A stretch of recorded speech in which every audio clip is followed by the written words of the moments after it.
When a man is depressed, he and his partner are far less likely to be able to have a baby, according to new research.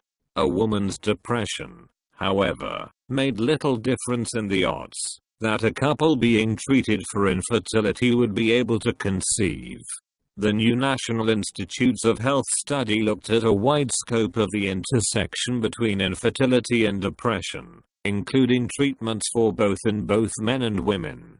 Researchers there also discovered that taking certain kinds of antidepressants may raise the risks that a woman would miscarry, an important insight into key considerations couples should take into account when getting infertility treatments. Trying and struggling to get pregnant is a frustrating and disheartening process for 10% of women, and their male partners are hardly immune to the effects. Historically, the study and treatment of fertility has overwhelmingly focused on the woman's body. Only since the late 18th century have doctors taken a broader view of the issue, and finally started to consider the other half of the equation, men. Once it was recognized, the only treatments for male infertility were for a woman to have sex with a different man or to have another man's sperm injected into her vagina. It wasn't until the 1970s that in vitro fertilization was introduced to treat infertility in both men and women. More women are using in vitro fertilization, IVF, to get pregnant than ever, but many couples struggling with infertility would still prefer to use drugs to help them conceive together. These include hormone therapies and drugs to treat erectile dysfunction or premature ejaculation in men. But even with these therapies, the new research found that depression can counteract their effects, especially for men. Only in recent years have scientists started to closely analyze the impact of men's mental and emotional well-being on their fertility.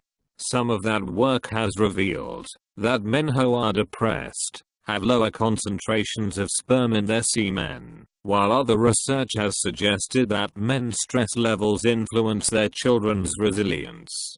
Research on men's depression and fertility is still in its earliest days, though, and very little is known about the interaction between drugs to treat the two conditions.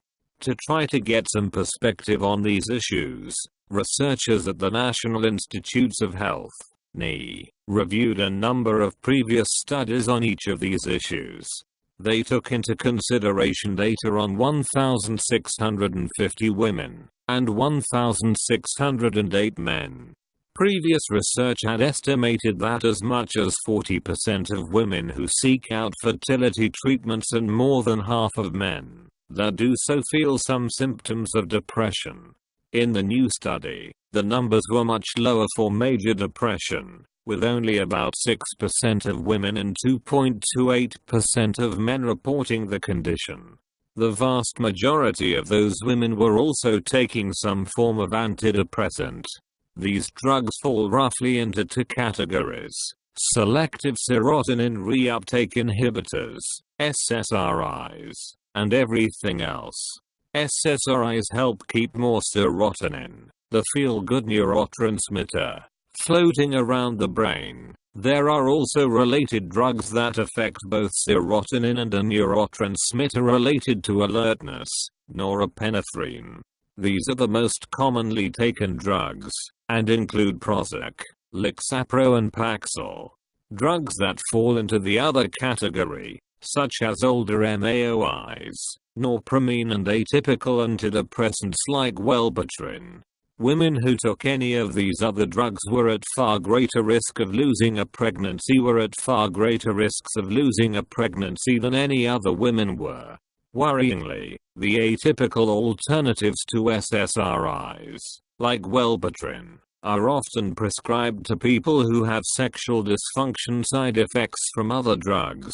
Yet these women were 3.5 times more likely to lose a pregnancy in the first trimester than women who were not taking any antidepressants.